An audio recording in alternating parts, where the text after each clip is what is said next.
Good evening. Welcome to Youthology on AUK Radio, every other Wednesday from 6 p.m. to 7 p.m. Brought to you by Attentive Social Enterprise and Power Youth Action. We are your hosts, Manur and Sarah. And today our guests are Leela from the Groundswell Project and David, a youth ambassador from Attentive. So Leela, would you like to introduce yourself to our listeners? Sure.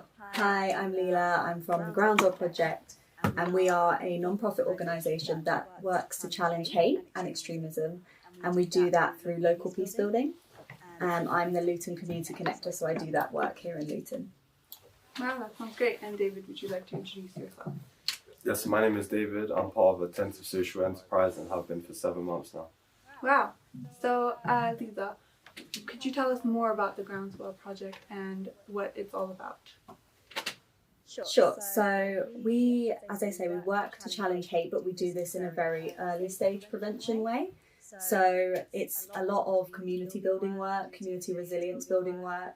We work with grassroots organisations, so the super grassroots level community groups, sometimes charities.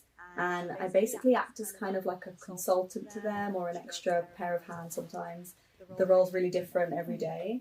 But it's about helping them to amplify their work even more so that they can reach more people. That sounds great. That's great. So tell me, what inspired you to work in this field?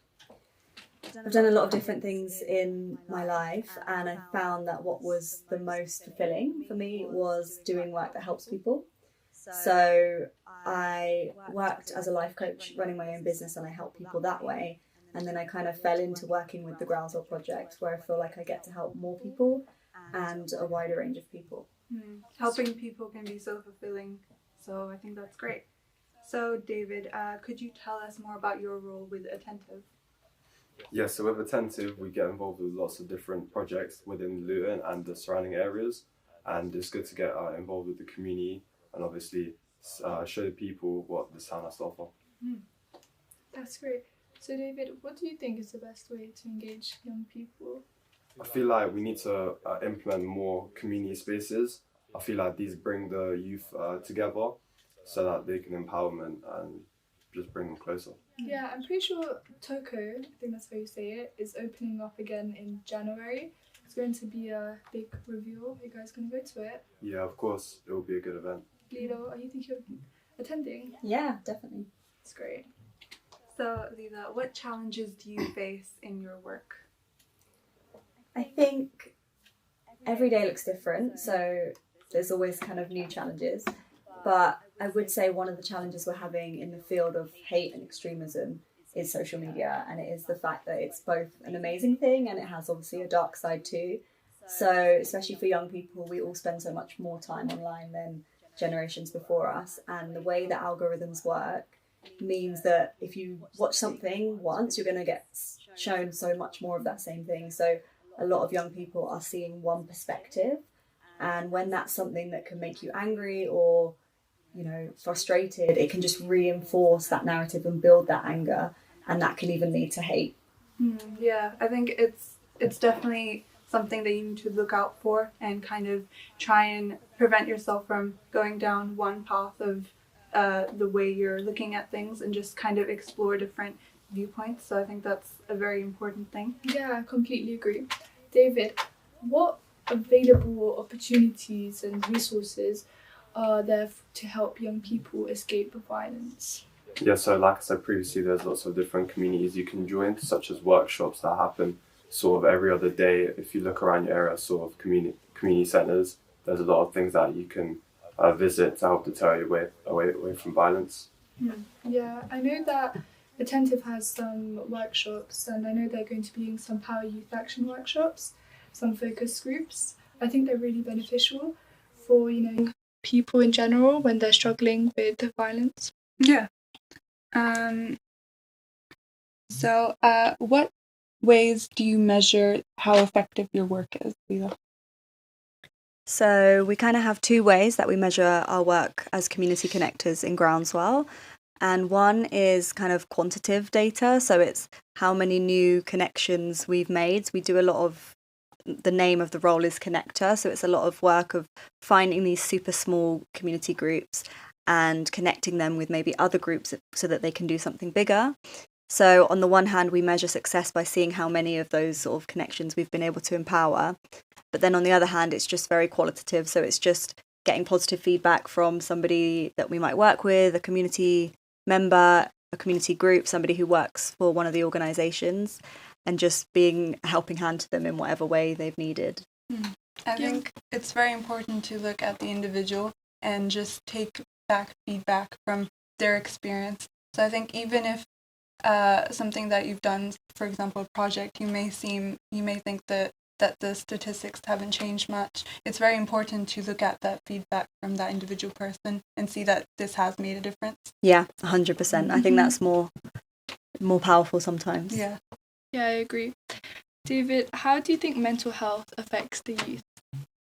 I think mental health is very important when it comes to the youth. When they get into violence, it is a dark path. And I think if you want to get away from that life, because it is a lonely road, I think you should speak up, get involved with the communities. There are communities around you that you can speak to. Many people don't know this, but especially in Luton, there's lots of communities that can help you if you're into violence. Definitely. So, Leela, you mentioned the role of social media and that it can be both beneficial and harmful. What do you think the harms of social media are in terms of youth violence?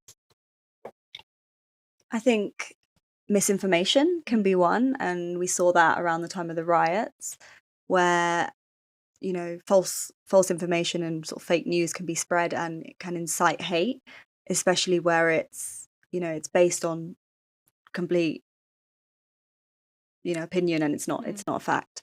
But I also think, again, as I mentioned, it's the reinforcing of the same ideas. It's the fact that we can get into that echo chamber where we're only seeing the one perspective, and that's very dangerous for anyone's mind because it becomes your reality. And when it comes to violence, if there's a motive for that violence, if you're maybe committing some form of violence, you might feel that it is justified if you're only seeing one narrative. And so, as David said, I think getting into the real world is something our generation, or maybe I'm probably a bit older than you guys, but the younger generations need to get more involved in, because it breaks that echo chamber and you get back into the real world. You meet different people with different perspectives, and that is the best way, I think, to safeguard. That's great. I think there's loads of videos that kind of self-inflict rage onto people where it's not really showing the full perspective, and it's just kind of leads to a misunderstanding of a situation, which can lead to a lot of hate because those people won't research more into the topic and they'll just take that video at face value. David, how do you think as a society we can make Luton a safer place? I think we need to speak up about this. There is a lot of hate and violence that goes on in this town, and it's not being talked about enough. So if you see someone that's like living this life, maybe offer to speak to them, maybe try to make them aware of different organizations that can help them, make them feel comfortable, make them realize the risks that are involved. Yeah, I completely agree. I feel like speaking out about different stuff is one of the best ways that we can prevent it from happening in the future. So, Leela, how do you ensure your work is culturally sensitive? So, my work as a community connector is usually not kind of doing something just by myself, but it's very much coming into an organisation that already exists and being a helping hand and assisting. So I think it works quite well in that aspect because we're always working with a lot of different people. One of the main things that we try to do is build bridges and diversify, communities so that everybody is engaging with each other, and especially with people that maybe come from a different race, religion, gender, whatever it is, because that's how we build resilient communities. So usually in my work, there will be people who represent a number of different cultures and backgrounds. And that, I think, is key, because if you've got all those different voices heard, then you're going to avoid making any mistakes and offending someone. Yeah, definitely. I think just getting involved and talking to different types of people from different backgrounds can help so much in understanding different points of views. And I think that's a really important reason for diversity and just ensuring that everyone is represented, because then that allows you to build empathy with different types of people. Leela, you said how you focus on building bridges with a numerous amount of people. How do you go about that?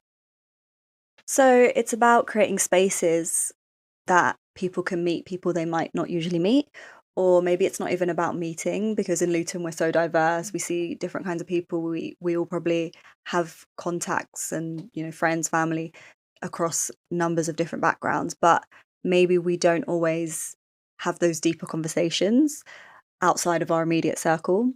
So a lot of the events that I work on, again, is not just a groundswell project, it's between loads of different organisations in Luton, but we do things that try to bring people from all different backgrounds into the same space to have a more shared experience.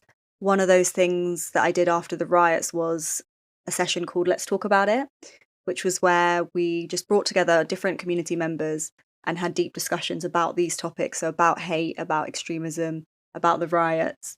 And we gained so many different perspectives that you might not usually hear. Mm-hmm. I think having a conversation about different topics can be so important in just ensuring everyone is able to feel heard, because I feel like that can lead to a lot of violence if someone feels like they're not represented. So I think it's all about surrounding yourself with positivity after negative experiences. So David, what would you say to someone who is struggling with influences of negativity or peer pressure? I think a very important way to get rid of peer pressure negativity would be to try and change your circle that you're around. Usually the people that you're around dictate who you are as a person. So if you talk to different types of people, maybe they can deter that life away from you. Yeah, definitely. Yeah, Leela, can you please tell me, how do you and Groundswell work together to keep the youth safe? So I think this is something that as a company, other members of the team do. So we have our director who delivers workshops. Mm-hmm. And for example, we have an upcoming workshop, which is going to be in January, called Mothers for Change. So it's like a safeguarding course where we teach mothers or parents to protect their children in a realistic way. So how can they still use the internet? They're still going to use it, they're going to need it, and it is beneficial, but in a way that can protect them from these things that we've discussed here today. They also go into schools and they do workshops on things like anti-misogyny. So it's just changing the mindsets at the early stage before it even leads to any kind of violence. Yeah, that makes a lot of sense. That's so interesting as well. I think prevention in violence can be a lot better than kind of correcting it when it's already happened. So what are your thoughts on that? Yeah, I think that's 100% where we stand at Groundswell. It's that very early stage prevention work that we do. So it's really the peace building community work that's, it's sometimes looked at as maybe not that impactful. But what I've learned in sort of 4 or 5 months in this role is that it's the small things that make a big difference, and making spaces for people to come out and making those spaces more desirable for people to come into increases the number of people that are going to come, and especially young people who need sometimes a little bit more of an incentive to want to do that. Yeah. David, how do you think violence affects young people when they're in school, with their families and different relationships? I feel like your mentality changes a lot, especially like how Leila said, there's different types of videos that young people are consuming and may change the way they're seeing things. So I feel like their mentality will change a lot, and this will make more aspects of your life worse. With career opportunities, I don't think you will get many. So, and with family as well, you need to make sure that you have positive relationships with your family and friends to live a good life. Yeah, I agree, because I think that violence, it disrupts how a person acts mostly, and it will cause them to isolate themselves from their family. So I feel like by them just trying to avoid it and getting the help, it can really save them in the future, especially if their family is there to support them and not just let them isolate themselves. I think it can affect a lot of different parts of your life. For example, education and work. If your employer sees that you've done something, for example, even on social media where you've posted something that's hateful, it can impact you further down the line, even when you might think that this was years ago, it can affect you and stop you from going on to do different things. So Leela, what advice would you give to someone who wants to get involved in youth violence prevention? I think it's just getting out there, getting out into the spaces where that kind of work is happening and going into it with a very, just like a learner's perspective, open questions and just being there to listen. I think sometimes with big issues like this, we feel like we have to fix everything and we have to find the solution. But I think the best way to find that is to give it time and to just be there to listen. And then you gain so much knowledge. I think sharing any concerns you have with people and just listening and communicating can help so much and can just kind of relax you a bit because you feel like you're not alone anymore and you feel like you have someone that will listen to you. So I think that's so important. Yeah, I agree. So Leela, tell me, with these, I know that Groundswell does a lot of workshops. Have you been a part of any of them before? So my role is more in the community connector side. So I don't deliver the workshops. I have delivered some of my own workshops just using my previous background in life coaching.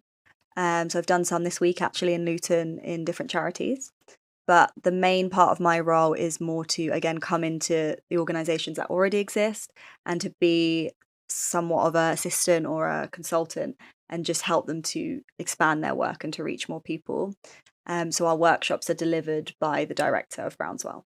Okay, so you say that you're like an outreacher, so you talk to different communities. How long do you think it takes for a person to feel confident in being able to reach out to numerous different people? So in terms of how long did it take me to feel Yeah. confident doing Yeah. that?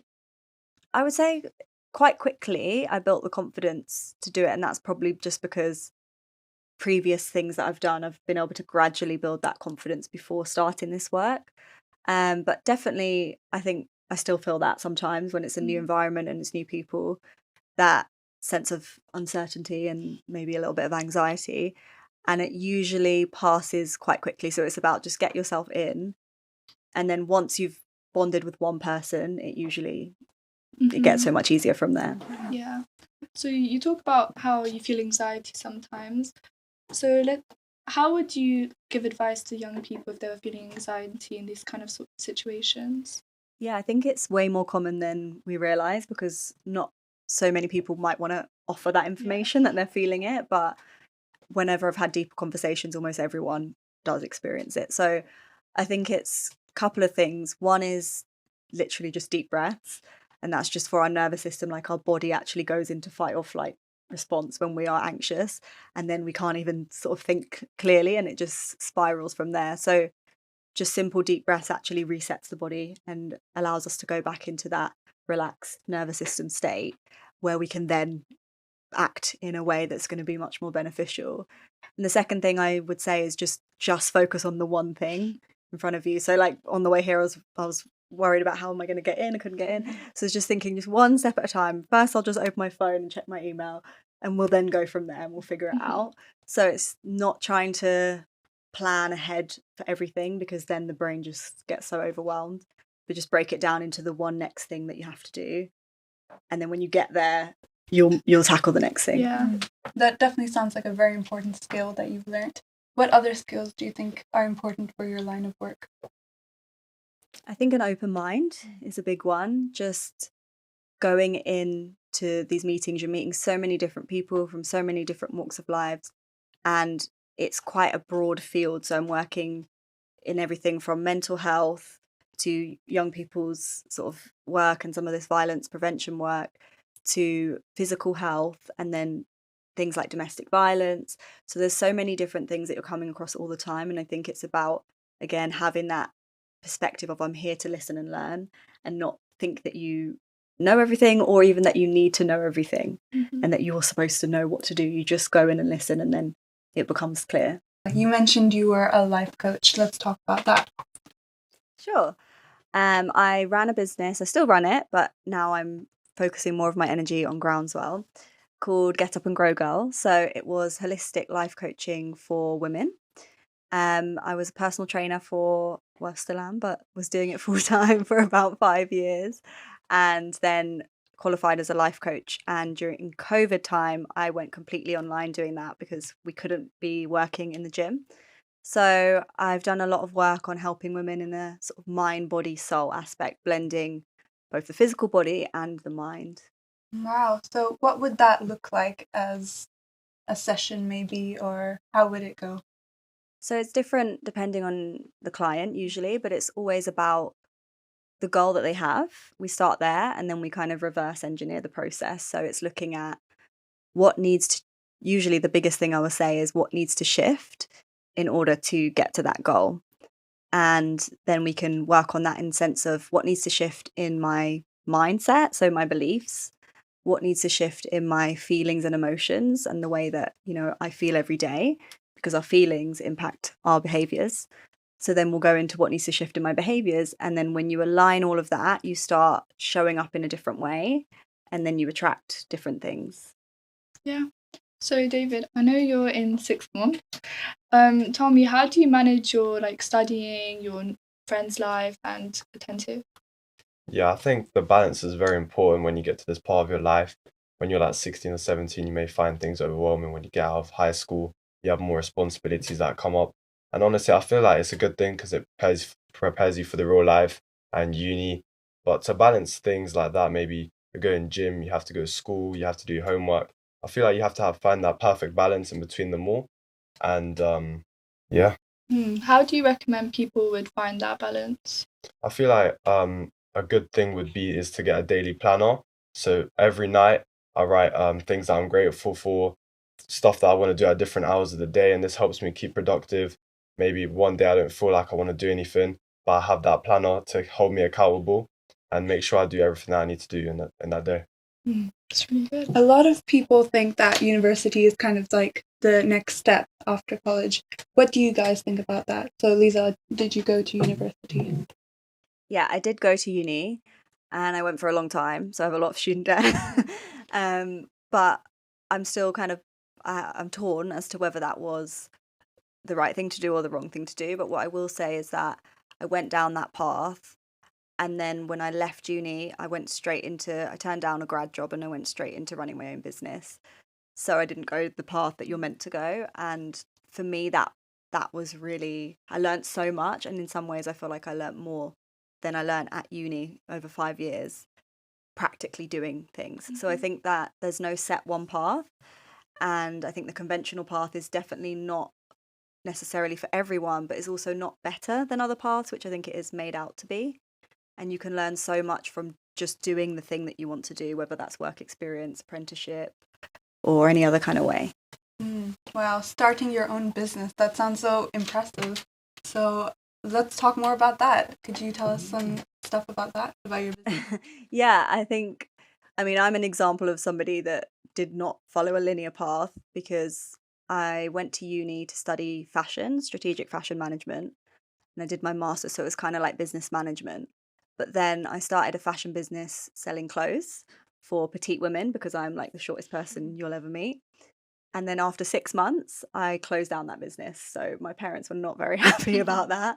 And it was obviously a bit embarrassing maybe to start a business and close it that quickly.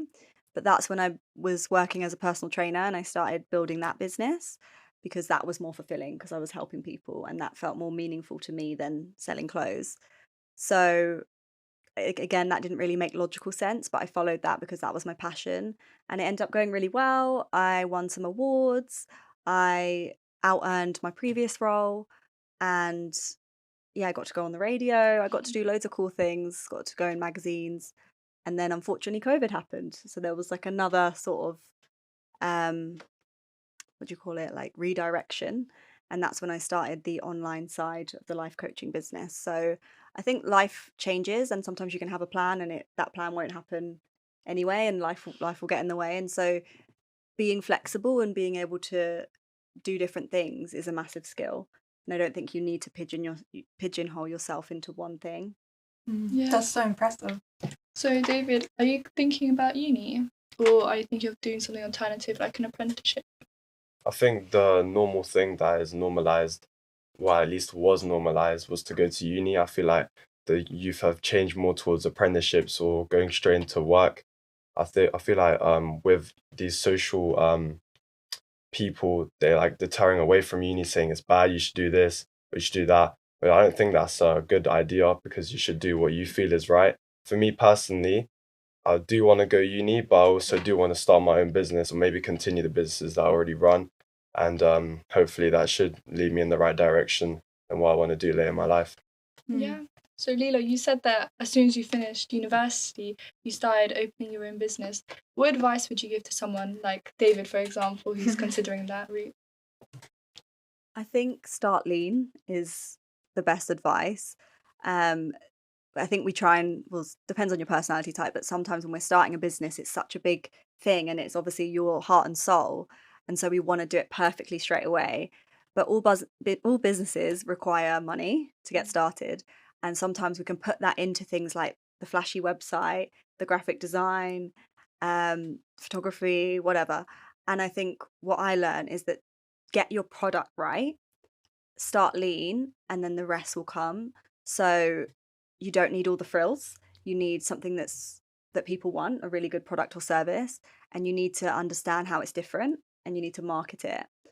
The rest will come the more exposure you get, the more people experience your product and think that it's really good, product or service, the more it will spread naturally. Whereas a lot of times I've done this and I've seen a lot of clients do it, that you start with the really fancy brand, the amazing photos, the website that costs you like $3,000, and then you don't actually have your product nailed.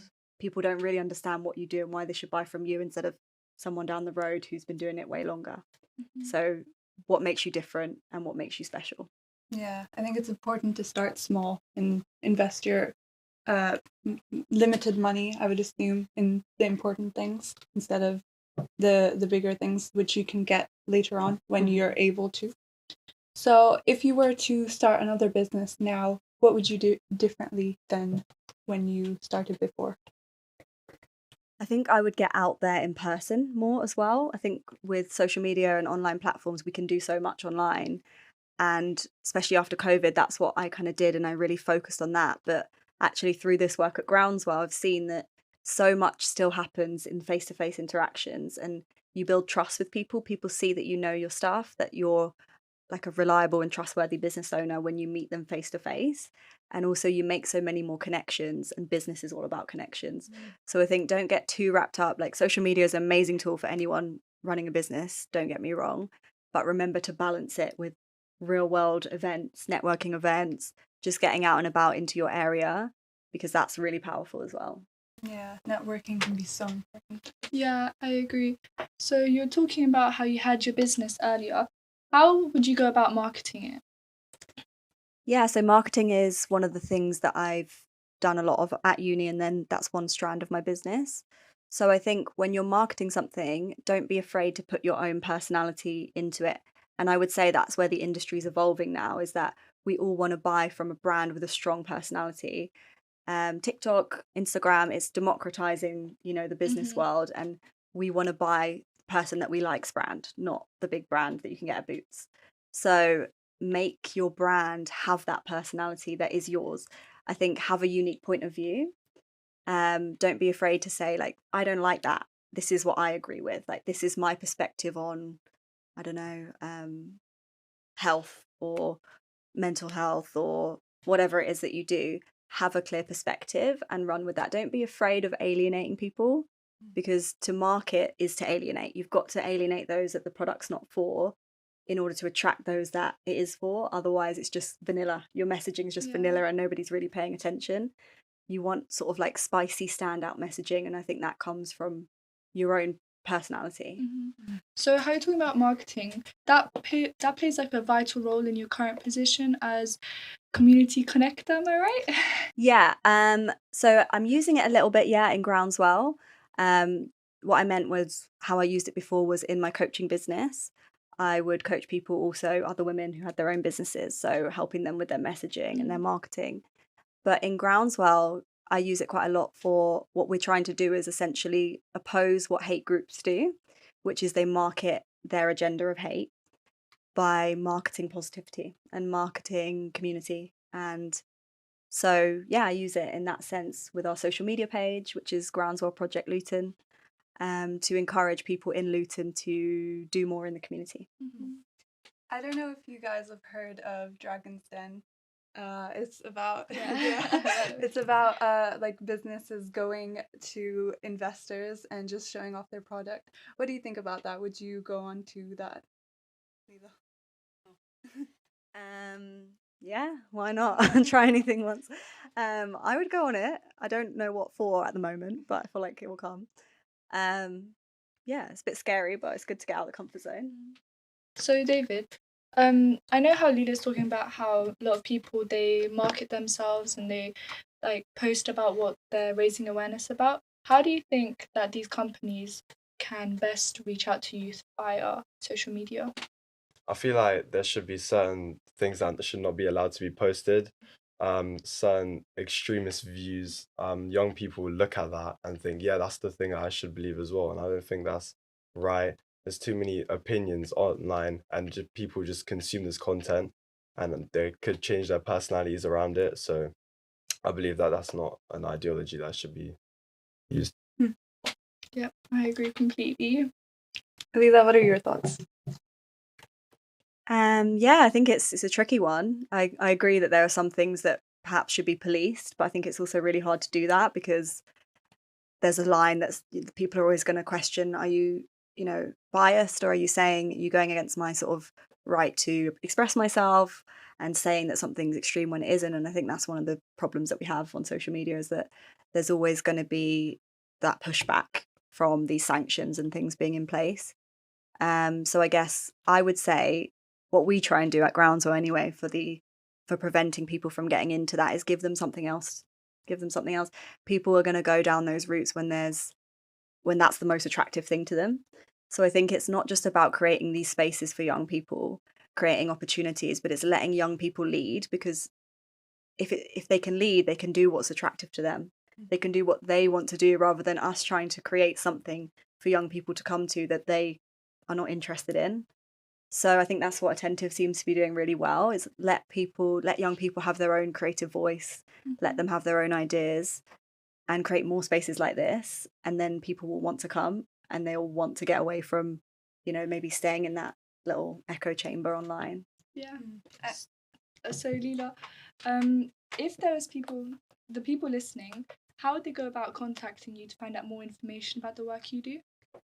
Yeah, so the Instagram page is a great place to start, which is Groundswell Project Luton.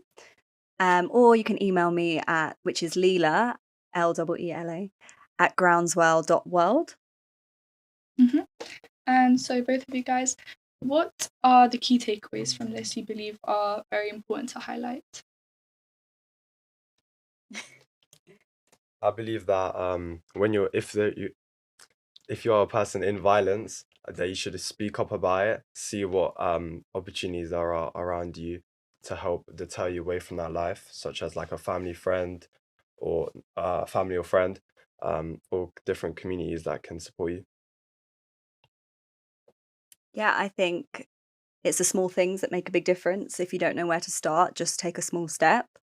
You don't have to fix everything overnight. Just get out into community. Maybe just even start by listening to someone. You don't need to know what to say. Just show up, and then the steps will start to fall into place. I think, again, it's about the small steps and starting small. Yeah, I agree. So do you guys have any final things you wanted to add? I believe you should be getting involved with things around you, especially if you're young. Different organizations like Attentive are here to support you. Do something to uplift your community, even something small, whether that's just smile at someone, help someone with a small task, and it will give you so much fulfillment that you'll want to do more. So you're helping yourself, and then you're helping others as a result. Okay, so with that, we have come to the end of today's show. So thank you so much for joining us today, and we'll see you in 2 weeks. Thank you. This is your host, Sarah and Manor.